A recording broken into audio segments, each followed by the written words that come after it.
Can I go forward when my heart is here? Turn back, dull earth, and find thy center out. Romeo! My cousin Romeo! Oh, Romeo! Oh. He is wise, and on my life hath stolen him home to bed. He ran this way and leapt this orchard wall. Call, good Mercutio. Nay, I'll conjure too. Romeo! Humors! Madman! Passion! Lover, appear thou in the likeness of a sigh. Speak but one rhyme and I am satisfied. Cry but me. Pronounce but love and dove.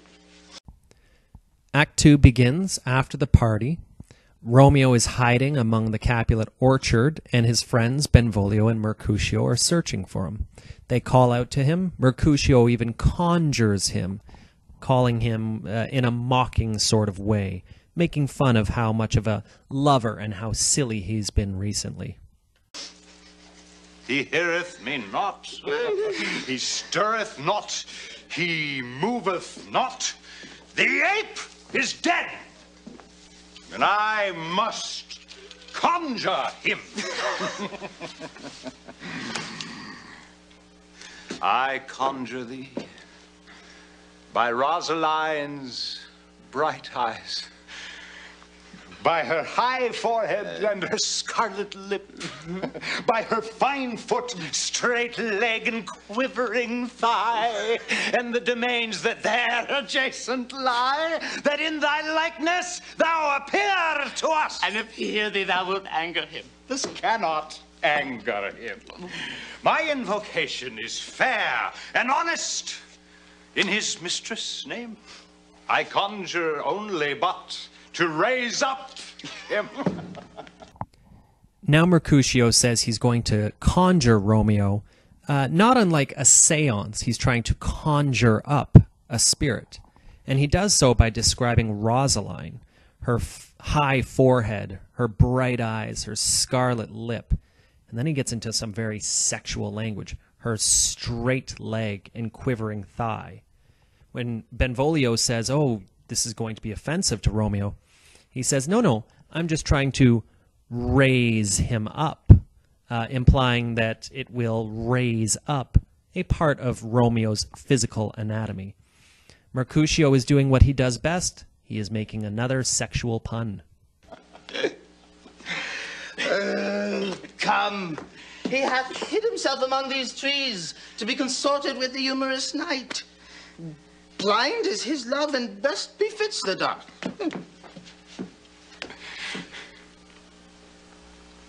If love be blind, love cannot hit the mark.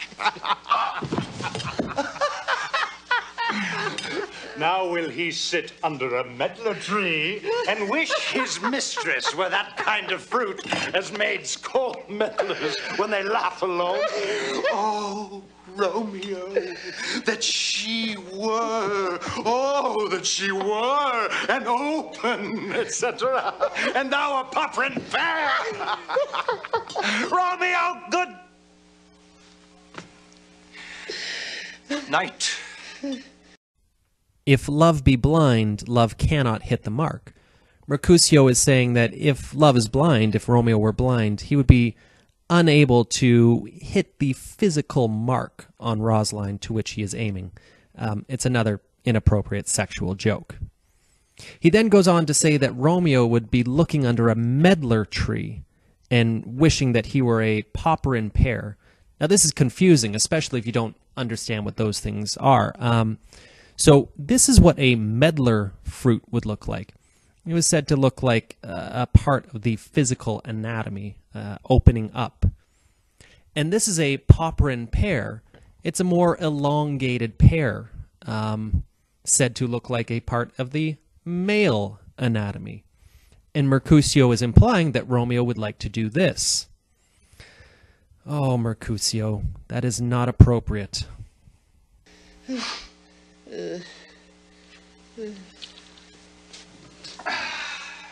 I'll do my truckle bed. This field bed.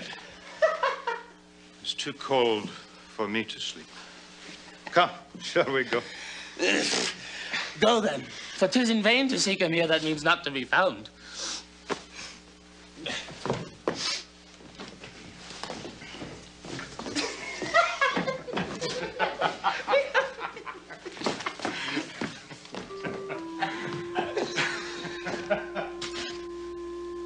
He jests at scars that never felt a wound.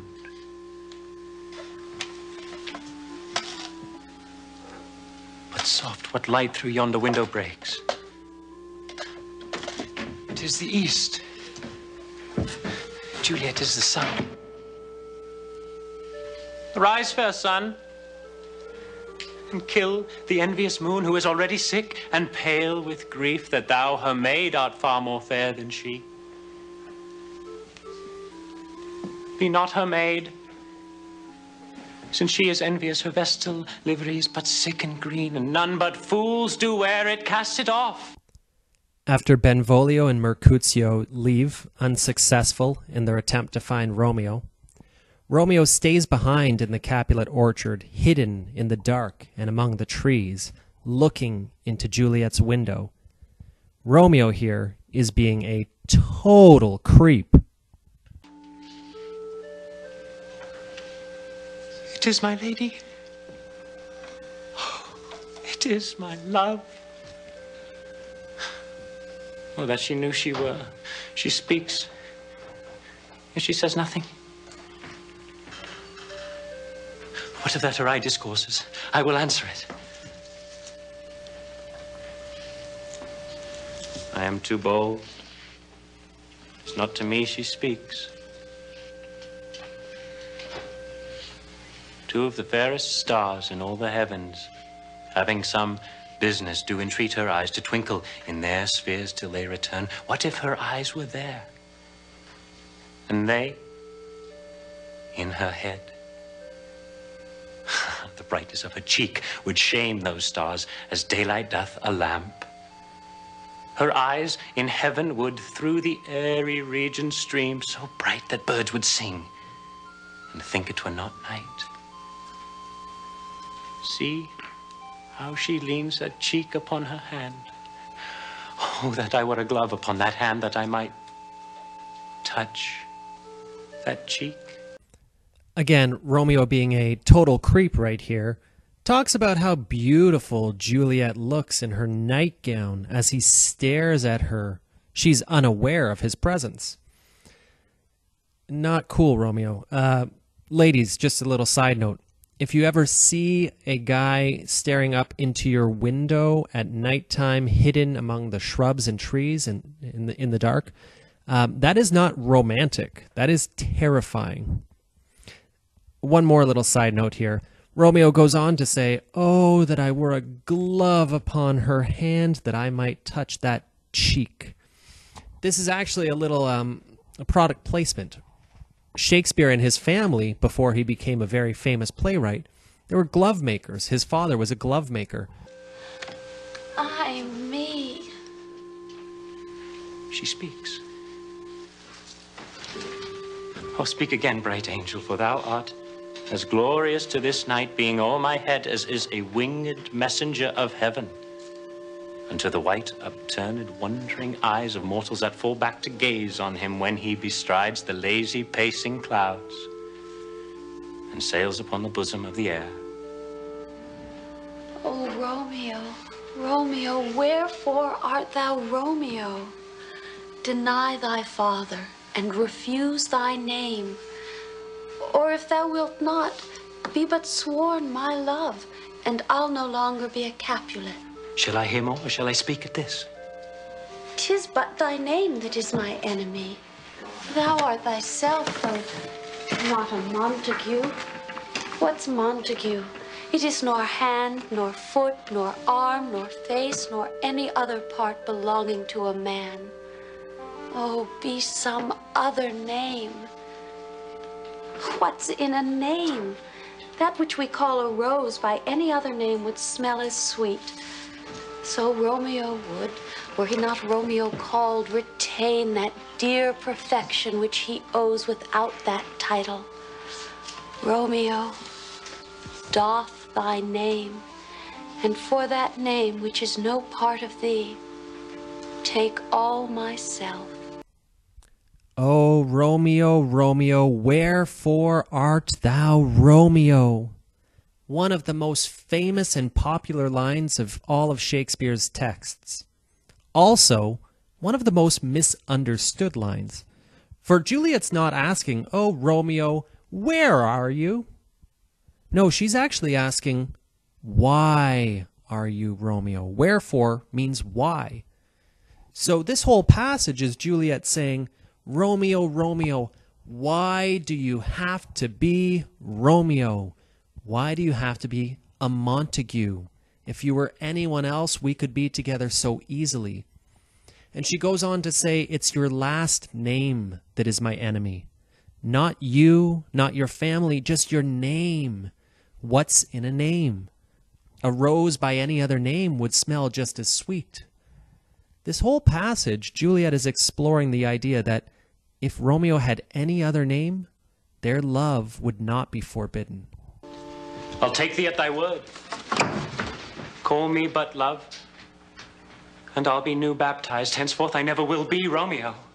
What man art thou that thus bescreened in night so stumblest on my counsel? By a name I know not how to tell thee who I am. My name, dear saint, is hateful to myself because it is an enemy to thee. Had I it written, I would tear the word. My ears have yet not drunk 100 words of that tongue's utterance, yet I know the sound. Art thou not Romeo and a Montague? Neither, fair saint, if either thee dislike. How camest thou hither? Tell me, and wherefore? The orchard walls are high and hard to climb, and the place death, considering who thou art, if any of my kinsmen find thee here. With love's light wings did I o'erperch these walls. For stony limits cannot hold love out. What love can do that dares love attempt, therefore thy kinsmen are no let to me. I've mentioned in the past that the character of Romeo really annoys me, especially in the first 2 acts. And this is a prime example of that. Juliet discovers that Romeo is in her orchard, watching her like a creep. And she warns him, "What are you doing here? You can't be seen here. You'll be killed. You'll be harmed. How did you even get here? How did you climb over the orchard walls? They're high and hard to climb." To which Romeo responds with this unbelievably cheesy line. "With love's light wings did I o'erperch these walls, for stony limits cannot hold love out." He's saying with Cupid's wings, he flew over the walls of the orchard. That is just a super cheesy line. If they do see thee, they will murder thee. Alack, there lies more peril in thine eye than 20 of their swords. Look thou but sweet, and I am proof against their enmity. I would not for the world they saw thee here. I have night's cloak to hide me from their sight. But thou love me, let them find me here. My life were better ended by their hate than death prorogued, wanting of thy love. By whose direction foundst thou out this place? Thy love. That first did prompt me to inquire. He lent me counsel, and I lent him eyes. I am no pilot, yet wert thou as far as that vast shore washed with the farthest sea, I would adventure for such merchandise. Juliet asks Romeo, "How did you find my window? How did you find this place?" To which Romeo responds, "Love guided me here to be with you." Ugh. Thou know'st the mask of night is on my face, else would a maiden blush bepaint my cheek for that which thou hast heard me speak tonight. Fain would I dwell on form, fain deny what I have spoke. But farewell, compliment. Dost thou love me? I know thou wilt say aye, and I will take thy word. Yet if thou swearest, thou mayest prove false. At lovers' perjuries, they say Jove laughs. O gentle Romeo, if thou dost love, pronounce it faithfully. Or if thou think'st I am too quickly won, I'll frown and be perverse and say thee nay, so thou wilt woo, but else not for the world. In truth, fair Montague, I am too fond, and therefore thou mayst think my behavior light. But trust me, gentleman, I'll prove more true than those that have more cunning to be strange. I should have been more strange, I must confess, but that thou overheardst ere I was ware my true love's passion. Therefore pardon me, and not impute this yielding to light love, which the dark night hath so discovered. Now this is actually a really interesting passage. Here, Juliet is saying, I shouldn't have been so forward. I should play it coy. I should play it hard to get. But you overheard me thinking aloud, and in doing so, you heard my deep thoughts about how much I love and care for you. So I can't play it coy. I can't play hard to get. Please forgive me. Please don't think of me as being an easy target. Lady, by yonder blessed moon, I swear, that tips with silver all these fruit tree tops. Oh, swear not by the moon, the inconstant moon that monthly changes in her circled orb, lest that thy love prove likewise variable. What shall I swear by? Do not swear at all. Or if thou wilt, swear by thy gracious self, which is the God of my idolatry, and I'll believe thee. If my heart's dear love... Well, do not swear.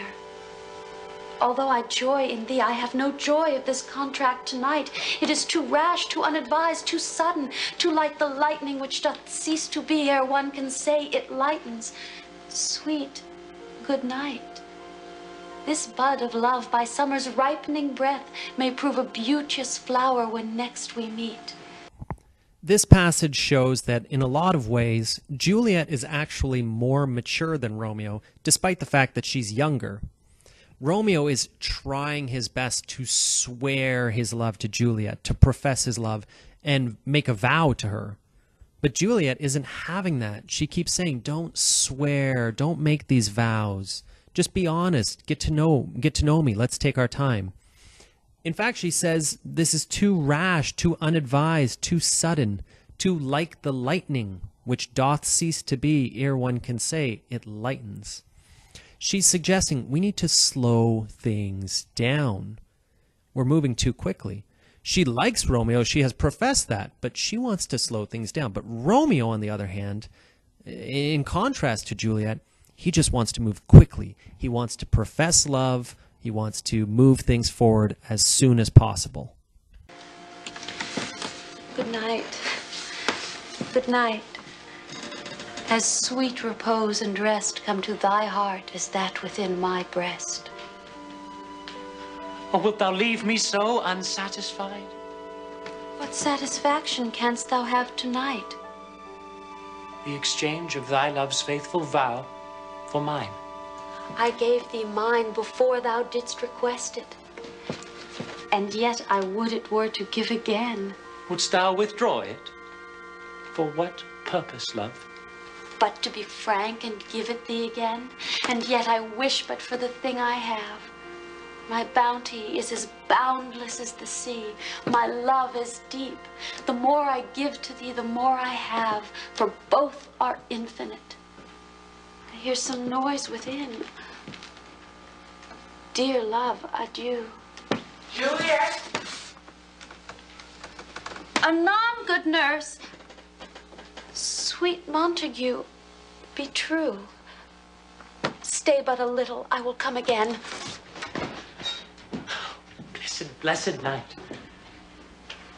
I am afeard, being a night, all this is but a dream, too flattering sweet to be substantial.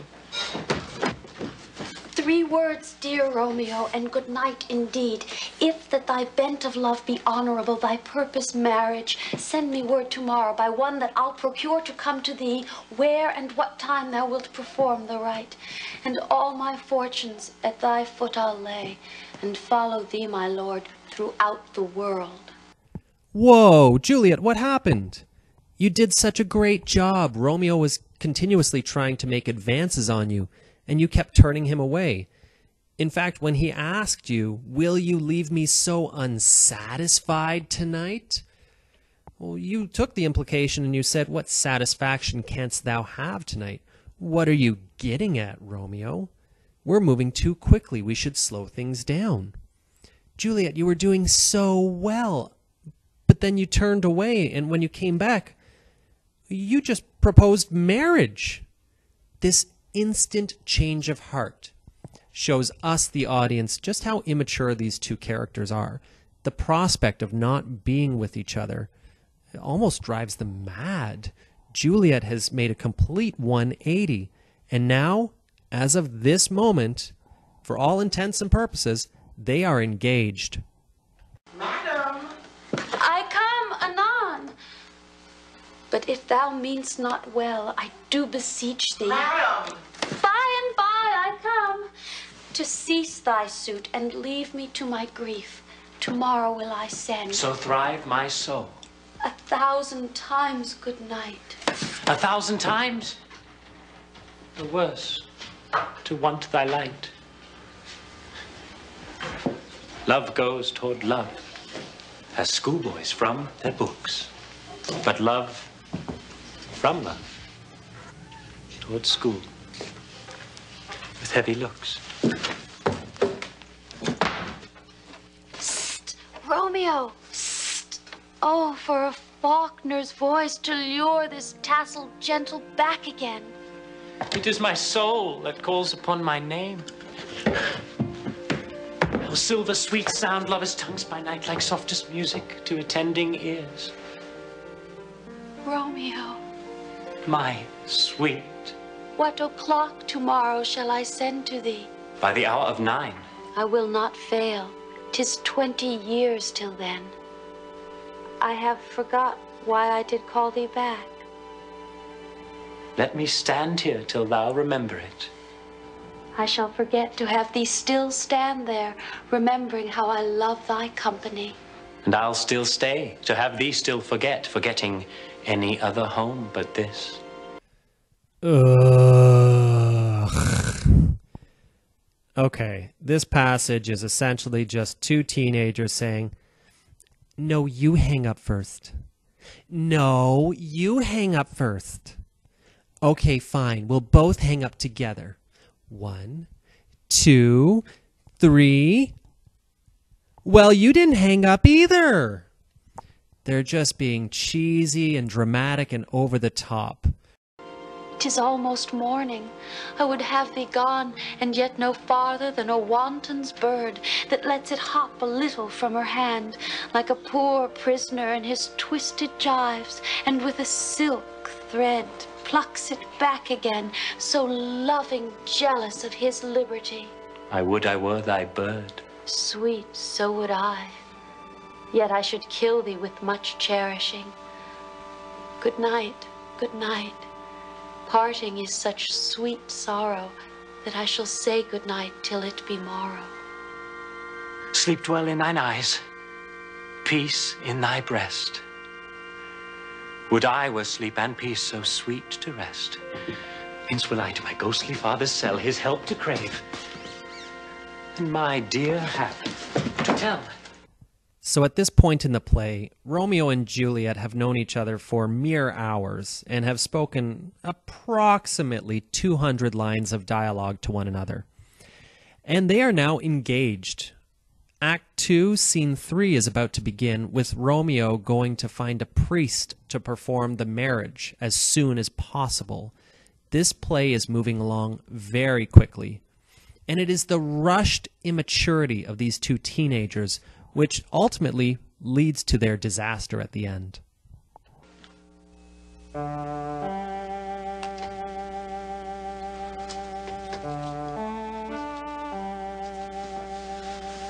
Gray-eyed morn smiles on the frowning night, checkering the eastern clouds with streaks of light. And flecked darkness like a drunkard reels from forth day's path and Titan's fiery wheels. Now, ere the sun advances burning eye, the day to cheer and night's dank dew to dry, I must upfill this osier cage of ours with baleful weeds and precious juiced flowers. Oh, mickle is the powerful grace that lies in plants, herbs, stones, and their true qualities. For not so vile that on the earth doth live, but to the earth some special good doth give. Nor aught so good, but strained from that fair use, revolts their true birth, stumbling on abuse. Within the infant rind of this weak flower, poison hath residence and medicine power. For this, being smelt, with that part cheers each part. Being tasted, slays all senses with the heart. Two such opposed kings encamp them still in man, as well as herbs. Grace and rude will. Meet Friar Lawrence. Now, Lawrence here is a friar, kind of like a priest or a monk, and he would have been very educated. This passage, this scene, which takes place very early the next morning, demonstrates that Friar Lawrence knows a little bit about potions and poisons. He speaks about this herb, which, when smelled, it smells delightful, and it can be used in foods, but it can also be used as poisons. Good morrow, Father. Perticite. What early tongue so sweet saluteth me? Young son, it argues a distempered head so soon to bid good morrow to thy bed. Care keeps his watch in every old man's eye, and where care lodges, sleep will never lie. But where unbruised youth with unstuffed brain doth couch his limbs, there golden sleep doth reign. Therefore thy earliness doth me assure thou art uproused with some distemperature. Or if not so, then here I hit it right. Our Romeo hath not been in bed tonight. Friar Lawrence is surprised to see Romeo so early in the morning and instantly becomes suspicious. He says nothing good happens at nighttime, especially among teenage boys. So why are you here so early? He assumes that Romeo must not have gone to bed at night at all, which can only mean trouble. The last is true. The sweeter rest was mine. God pardon sin. Wast thou with Rosaline? With Rosaline? My ghostly father, no, I have forgot that name and that name's woe. That's my good son. When Romeo admits that, in fact, he had not gone to bed last night at all, Friar Lawrence automatically assumes, oh no, you must have spent the night with Rosaline, and he starts to think about all the kinds of sins they could have committed last night. But notice how quickly Romeo just shrugs that name off. Please, ugh, God, Rosaline? Gross, not interested in her at all. He has completely forgotten about that name and that woman because he's met Juliet. This again shows us the immaturity in Romeo's character, to move on from one woman to the other so quickly and so drastically shows us that perhaps he's not truly in love at all with either woman. But where hast thou been then? Tell thee, ere thou ask me again, I have been feasting with my enemy, whereon a sudden one hath wounded me, that's by me wounded. Both our remedies within thy help and holy physic lie. Be plain, good son, and homely in thy drift. Riddling confession finds but riddling shrift. Then plainly know, my heart's dear love is set on the fair daughter of rich Capulet. As mine on hers, so hers is set on mine. And all combined, save what thou must combine by holy marriage. When and where and how we met, we wooed and made exchange of vow. I'll tell thee as we pass, but this I pray, that thou consent to marry us today. Holy Saint Francis, what a change is here! Is Rosaline, that thou didst love so dear, so soon forsaken? Young men's love then lies not truly in their hearts, but in their eyes. Jesu Maria, what a deal of brine hath washed thy sallow cheeks for Rosaline! Lo, here upon thy cheek the stain doth sit of an old tear that is not washed off yet. And art thou changed? Pronounce this sentence then. Women may fall when there's no strength in men. Lawrence chastises Romeo here for moving on from one woman to the next so quickly and so suddenly. He says the tears in your eyes still haven't dried that you were crying for Rosaline. How could you move on to Juliet this quickly? In fact, he even says, young men's love then lies not truly in their hearts, but in their eyes. Lawrence is saying, Romeo, you don't love Juliet, you are lusting after her. Thou chidest me oft for loving Rosaline. For doting, not for loving, pupil mine. And baddest me bury love. Not in a grave to lay one in, another out to have. I pray thee, chide not. She whom I love now doth grace for grace and love for love allow. The other did not so. Oh, she knew well thy love did read by rote that could not spell. But, come, young waverer, come, go with me. In one respect I'll thy assistant be. For this alliance may so happy prove to turn your household's rancor to pure love. Oh, let us hence. I stand on sudden hate. Wisely and slow, they stumble that run fast.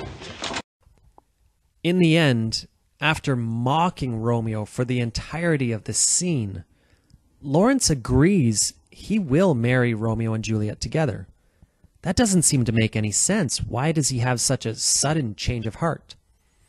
Well, he says, I'm going to marry you two not because I think you're truly in love, and not because I really think it's a great idea.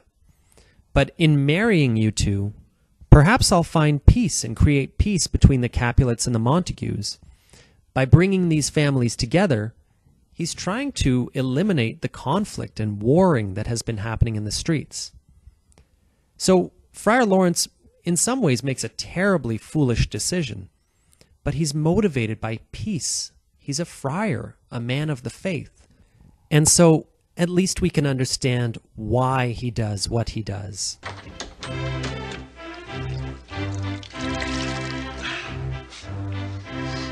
Where the devil should this Romeo be? Came he not home tonight? Not to his father's. I spoke with his man. Why, that same pale, hard-hearted wench, that Rosaline, torments him so that he will sure run mad. Tybalt, the kinsman to old Capulet, hath sent a letter to his father's house. A challenge. On my life. Romeo will answer it. Any man that can write may answer a letter. Nay, he will answer the letter's master. How he dares being dared. This is an important piece of exposition. Benvolio and Mercutio are discussing how that morning Tybalt, so offended by Romeo's presence at the party last night, has extended a challenge. He wants to fight Romeo in a duel, perhaps to the death. And Benvolio says Romeo will answer this challenge. Alas, poor Romeo, he is already dead. Stabbed with a white wench's black eye. Shot through the air with a love song. The very pin of his heart cleft with a blind boy's butt shaft. And is he a man to encounter Tybalt? Why, what is Tybalt? More than Prince of Cats, I can tell you. Oh, he's the courageous captain of compliments. He fights as you sing prick song. Keeps time, distance, proportion. Rests me his minim rest. 1, 2, and the third in your bosom.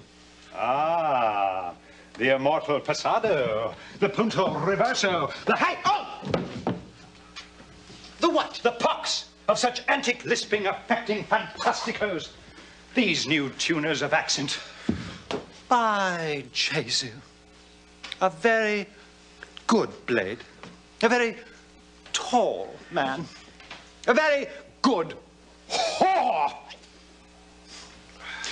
Why, is not this a lamentable thing, grandsire, that we should be thus afflicted with these strange flies? These fashion-mongers, these pardonnez-mois, who stand so much on the new form that they cannot sit at ease on the old bench. Oh, their bones, their bones. Mercutio describes Tybalt as an excellent swordsman and master dueler. However, he says that Tybalt fights by the book, exactly the way that one would be taught to fight. It's very prescribed, very precise, which means he's very good. But Mercutio seems to prefer someone who would fight with passion and courage, a little bit recklessly. That's the type of swords fighting that he likes. He then goes on to say that Tybalt indeed acts very noble, but it's just that, an act. He puts on a fake accent. He seems to think that he's more elegant and gallant and noble than everyone else. But he mocks him for this behavior, saying that he speaks with an unusual tone and accent. Mercutio clearly does not like Tybalt very much. Comes Romeo. Here comes Romeo. Without his roe, like a dried herring. Oh, flesh, flesh. How art thou fishified? You gave us the counterfeit fairly last night. Without his roe, like a dried herring, oh, flesh, flesh, how art thou fishified? This is a delicate one. I'm just going to be very simple with this. Mercutio is implying that Romeo spent the night having sex. Good morrow to you both. What counterfeit did I give you? The slip, sir, the slip. Can you not conceive? Oh, pardon, good Mercutio, my business was great. In such a case as mine, a man may strain courtesy. That's as much as to say, such a case as yours constrains a man to bow in the hands. Meaning, to curtsy. Thou hast most kindly hit it. A most courteous exposition. Nay, I am the very pink of courtesy. Pink for flower. Right. Why then, is my pump well flowered? The slip. A man may strain. You've most kindly hit it. I am the very pink of courtesy. Why then is my pump well flowered? These two have a back and forth of sexual jokes and sexual puns. Mercutio says that yours constrains a man to bow in the hams. Bow in the hams means to flex your buttocks.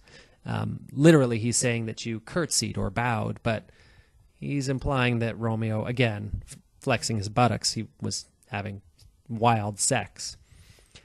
The difference here, because Mercutio has done this before, is that Romeo is playing along.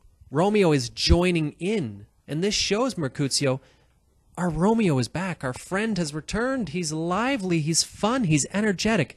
This is the Romeo we know and love. Well said. Follow me this jest now, till thou hast worn out thy pump, that when the single soul of it is worn, the jest may remain after the wedding solely singular. Oh. Single soul jest. Solely singular for its singleness. Come between us, Benvolio, my wits faint. Why is not this better now than groaning for love, huh? Now art thou sociable. Now art thou Romeo. Now art thou what thou art, by art as well as by nature. Here's goodly gear. A sail! A sail! Two, a shirt and a smock. Peter, Anon. my fan, Peter. Good Peter. Peter. To hide her face, the fan's the fairer of the two. God you good morrow, gentlemen. God ye good den, fair gentlewoman. Is it good then? It is no less, I tell ye, for the body hand of the dial is now upon the prick of noon. When the nurse enters the scene, she deals with some mocking from Romeo and his friends. First, they say she's like a sail. Her clothes are so big when she walks in, it looks like a ship's sail. And she's also treated very sexually in a mocking way. Mercutio says, "Good den, fair gentlewoman," meaning good afternoon. And when the nurse says, "God ye good morrow, gentlemen," is it good den already? Is it already afternoon? Mercutio says, well, it must be. The prick is pointing upwards toward noon. Now, he could mean the clock hand is pointing upwards when he says prick. Or he could mean something else is pointing upwards. Out upon you. What a man are you? Gentlemen, can any of you tell me where I may find the young Romeo? I can tell you. But young Romeo will be older when you have found him than he was when you sought him. I am the youngest of that name, for fault of a worse. You say well. Yea, is the worst well? Very well took in faith. Wisely, wisely. If you be he, sir, I desire some confidence with you. She will indict him to some supper. Aboard, aboard, aboard, sir! What hast thou found? No hair, sir. Unless a hair, sir, in a Lenten pie that is something stale and hoar ere it be spent. An old hair whore and an old hair whore is very good meat in Lent. But a hair that is whore is too much for a score. And it whore ere it be spent. Romeo, will you come to your father will to dinner thither? I will follow you. What? Farewell, ancient lady. Farewell, lady, lady, lady.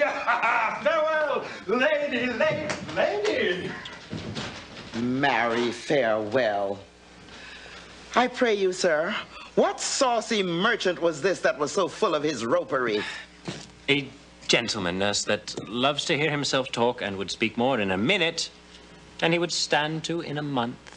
And to speak anything against me, I'll take him down, and I will lustier than he is, and 20 such jacks. Scurvy knave. And thou must stand by too and suffer every knave to use me at his pleasure? I saw no man use you at his pleasure. If I had, my weapon would certainly have been out. The nurse chastises Romeo for the company that he keeps. How dare Mercutio treat her so sexually and so inappropriately? And she complains to Peter, how could you let that happen? But then even Peter gets in on the action and mocks her a little bit when he says, I saw no man use you at his pleasure. If I had, my weapon should quickly have been out. Now, he is literally saying, I would have defended you with my weapon, but there's a subtext there. He was saying if someone was using the nurse as his pleasure, Peter would have joined in. Now, for God, I am so vexed that every part about me quivers. Scurvy knave. Pray you, sir, a word.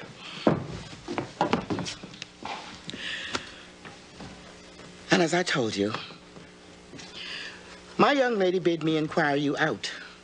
What she bid me say I will keep to myself. But first, let me tell ye, if ye should lead her into a fool's paradise, as they say, it was a very gross kind of behavior, as they say. For the gentlewoman is young, and therefore, if you should deal double with her, truly, it were an ill thing to be offered to any gentlewoman, and very weak dealing. Nurse, commend me to thy lady and mistress, I protest unto thee. Good heart, any faith, I'll tell her as much. Lord, Lord, she will be a joyful woman. What wilt thou tell her, nurse? Thou dost not mock me. I will tell her, sir, that you do protest, which, as I take it, is a gentlemanlike offer. Bid her devise some means to come to shrift this afternoon, and there she shall, at Friar Lawrence' cell, be shrived and married. Here is for thy pains. Oh, no, truly, sir, not a penny. Go to. I say you shall. This afternoon, sir? Well, she shall be there. The nurse is trying to protect Juliet. She's asking Romeo questions about his honesty in his pursuit of Juliet. Does he have good intentions? And when she feels that Romeo indeed does love Juliet, at least in his eyes and her eyes, she agrees, yes, I will help you. I will arrange this marriage. So plans are being set in motion. The nurse is going to help Juliet to join Romeo at Friar Lawrence's cell that night. That night, you heard it correctly, in less than 24 hours, these two are going to be married. Stay, good nurse, behind the abbey wall. Within this hour my man shall be with thee, and bring thee cords made like a tackled stair, which to the high top gallant of my joy must be my convoy in this secret night. Farewell. Commend me to thy mistress. Now God in heaven bless thee. Harkee, sir. What sayest thou, my dear nurse? Is your man secret? Did you near hear say two may keep counsel putting one away? I warrant thee my man's as true as steel. Well, sir, my mistress is the sweetest lady. Lord, Lord, when 'twas a little prating thing. Oh. There is a nobleman in town, one Paris, that would fain lay knife aboard. But she, good soul, had as lief see a toad, a very toad, as see him. I anger her sometimes and tell her that Paris is the proper man. But I warrant you, when I say so, she looks as pale as any clout in the versal world. Commend me to thy lady. Aye, 1,000 times. Peter! Peter, take my fan and go before. And a pace!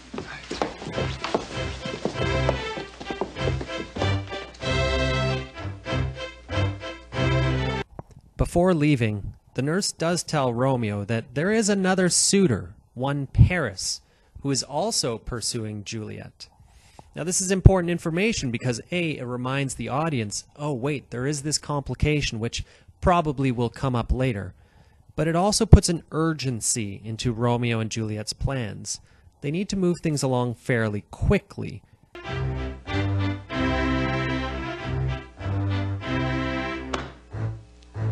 The clock struck 9 when I did send the nurse. In half an hour she promised to return. Perchance she cannot meet him. That's not so. Oh, she is lame. Love's heralds should be thoughts which 10 times faster glide than the sun's beams. Now is the sun upon the hindmost hill of this day's journey, and from 9 till 12 is 3 long hours, yet she is not come. Had she affections and warm, youthful blood, she would be as swift in motion as a ball. My words would bandy her to my sweet love, and his to me.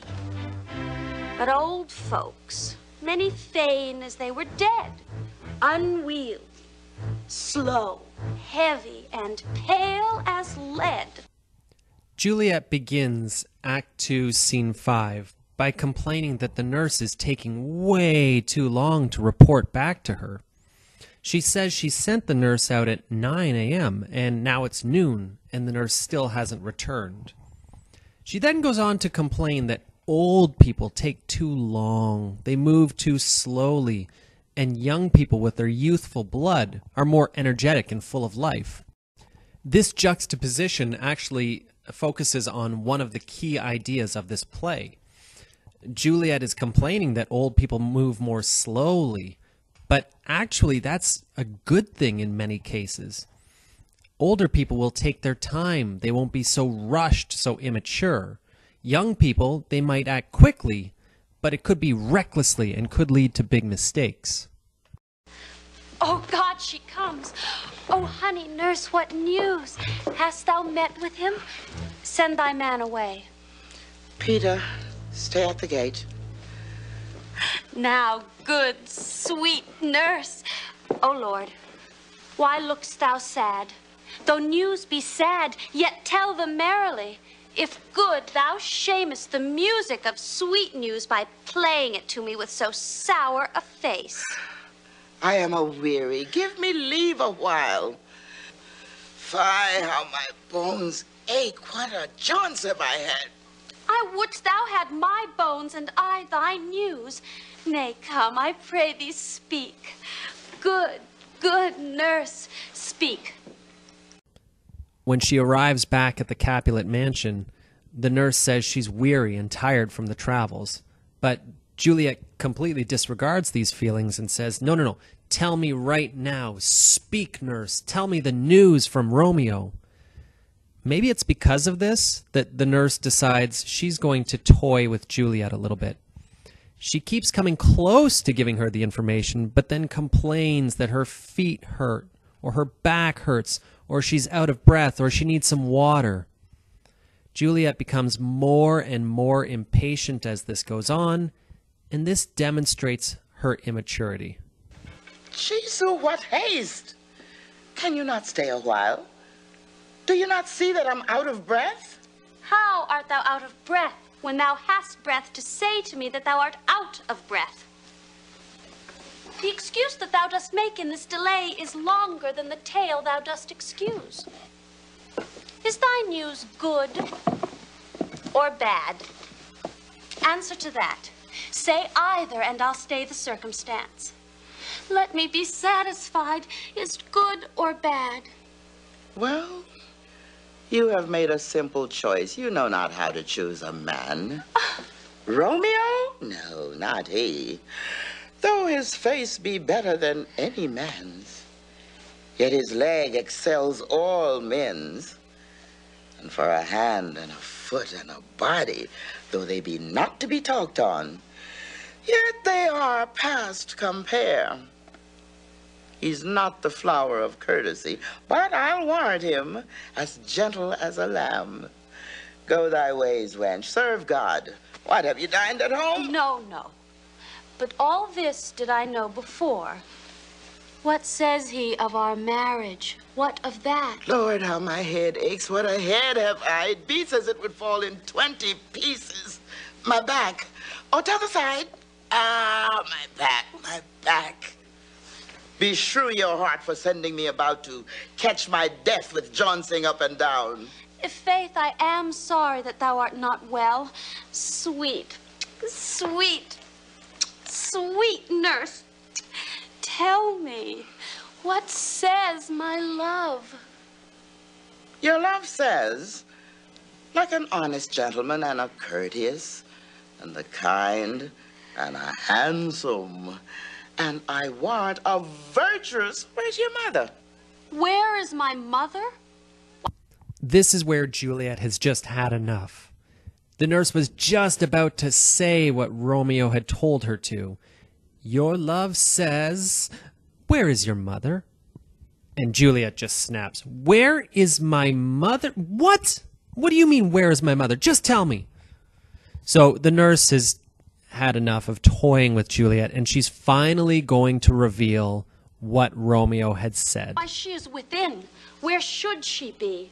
How oddly thou repliest. Your love says, like an honest gentleman, where is your mother? Oh, God's lady dear, are you so hot? Marry, come up, I trow. Is this the poultice for my aching bones? Henceforward, do your messages yourself. Here's such a coil. Come. What says Romeo? Have you got leave to go to shrift today? I have. Then hie you hence to Friar Lawrence's cell. There stays a husband to make you a wife. Now comes the wanton blood up in your cheeks. They'll be in scarlet straight at any news. Hie you to church. I must another way to fetch a ladder by the which your love must climb a bird's nest soon when it is dark. I am the drudge and toil in your delight, but you shall bear the burden soon at night. Go, I'll to dinner. Hie you to the cell. Hie to high fortune. Honest nurse, farewell.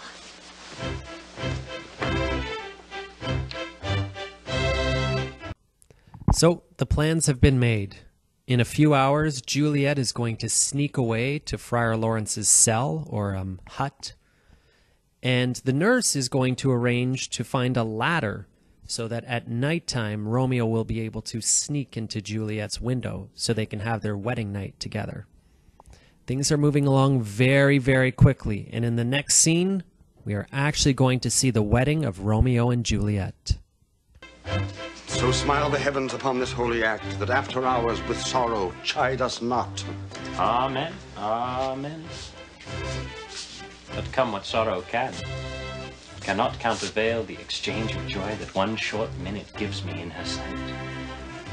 Do thou but close our hands with holy words, then love-devouring death, do what he dare. 'Tis enough, I may but call her mine. These violent delights have violent ends, and in their triumph die, like fire and powder, which as they kiss, consume. The sweetest honey is loathsome in his own deliciousness, and in the taste confounds the appetite.